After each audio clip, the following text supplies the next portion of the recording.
안녕하세요. 마틀다입니다. 오늘도 이어서 아들들아 용기를 내어라 읽어드리겠습니다. 이 책은 예수님께서 오타비오 미켈리니 몬시뇰께 받아쓰게 하신 메시지입니다. 60장 하느님의 엄중한 정의. 장차 대징벌이 덮칠 가능성이 있다는 것을 확신하지 못하거나 의심하는 사람이 많은가 하면 아예 부정하는 사람도 많다. 이들의 주장에 의하면 대징벌이란 하느님의 자비와 상반되는 것으로 여겨야 한다는 것이다. 사도들마저 나의 순환과 죽음은 결코 생각하려 들지 않았다. 내 말을 믿으려고 하지 않았다. 그들은 자만심 때문에 하느님의 심오한 계획을 분명히 볼 수 있는 눈이 없었다. 다시 말하면 자만심이 그들에게서 지혜의 선물을 앗아갔던 것이다. 이제 똑같은 일이 많은 사람들에게 되풀이되고 있다. 성부와 성령과 함께 한 천주로서 사람이 된 하느님의 말씀인 나는 탁월한 모양으로 신적 정의의 산 제물이었다. 나의 강생과 순환과 죽음의 신비는 지극히 거룩하신 삼위 하느님께서 타락한 인류에 대한 사랑으로 말미암아 결정하신 신비였다. 죄는 개인과 집단이 하느님께 지는 빚이니 개인적이고 사회적인 빚이다. 하느님께서는 언제든지 그 부분적인 상환을 요구하실 수 있다. 부분적이라고 말하는 것은 개인도 사회도 그 빚을 온전히 다 갚을 능력은 없기 때문이다. 이런 이유로 하느님께서 나의 강생과 순환과 죽음의 신비를 마련하신 것이다.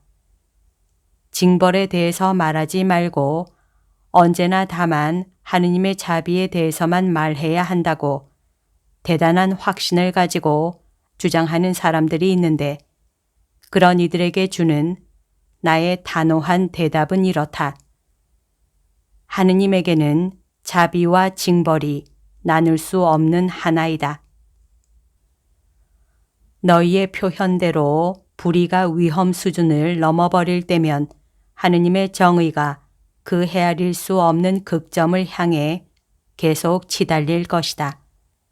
이미 앞에서 했던 말이지만 믿음이 없고 불경한 이 세대의 도시들은 소돔과 고모라보다 더 악하다. 도처에 타락이 끼어들고 마구 흘러 넘치는 세찬 물살처럼 악이 지상에 퍼져가고 있다. 내 교회도 예외가 아니다. 수많은 사제들이 거기에 오염되었다. 사람들이 이토록 보편적으로 하느님을 거부한 적은 일찍이 없었다. 가련한 사제들, 하느님께서는 진노하셨을 때도 항상 자비의 계획으로 움직이신다는 것을 알지 못하고 보지도 깨닫지도 못하니 얼마나 근시한 적이냐. 내가 피땀을 흘리며 아버지께 버림받고 있었을 때 하느님의 엄중한 정의가 그분의 외아들인 나에게 온통 쏟아지고 있었다는 것을 생각하지 못하는 까닭이 무엇이냐. 게다가 내가 인간의 모든 죄를 짊어진 이유는 무엇이겠느냐. 그러나 그 정의조차 무한한 자비의 계획에서 나온 결과이다. 믿음이 없고 자각이 없으면 하느님의 팔을 만류할 수가 없고 교만하고 건방진 인류를 내리치시는 그분을 막을 수도 없을 것이다. 그런데 그렇게 하느님의 진노의 팔을 만류할 수 있었던 이가 있었으니 바로 내 어머니이시다.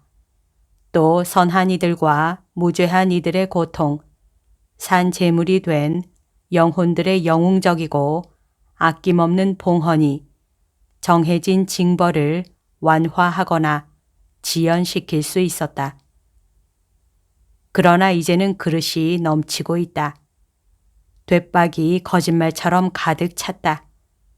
인간의 눈이 어두워 무서운 재난의 전조를 못 보고 있을 뿐 이미 붕괴가 일어나고 있는 중이다.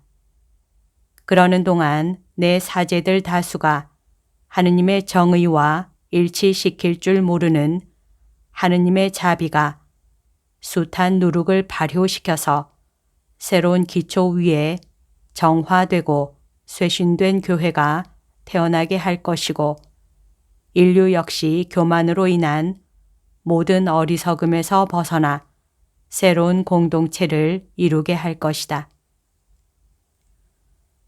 자비와 정의가 보조를 맞추어 함께 나아갈 것이다. 아들아, 시급한 것은 사람들로 하여금 기도하고 속죄하고 회개하게 하는 일이라고 써라. 신뢰를 가져라. 하느님께서는 정의를 시행하실 때도 항상 사랑이시니 모든 일을 사랑으로 하시는 분이다. 너에게 강복한다. 나를 사랑하여라. 내가 받는 배은망덕과 모욕을 너의 사랑으로 보상해다오. 1975년 10월 8일. 여기까지가 오늘 들려드릴 내용입니다. 오늘도 하느님의 뜻 안에서 서로 사랑하는 하루 보냅시다.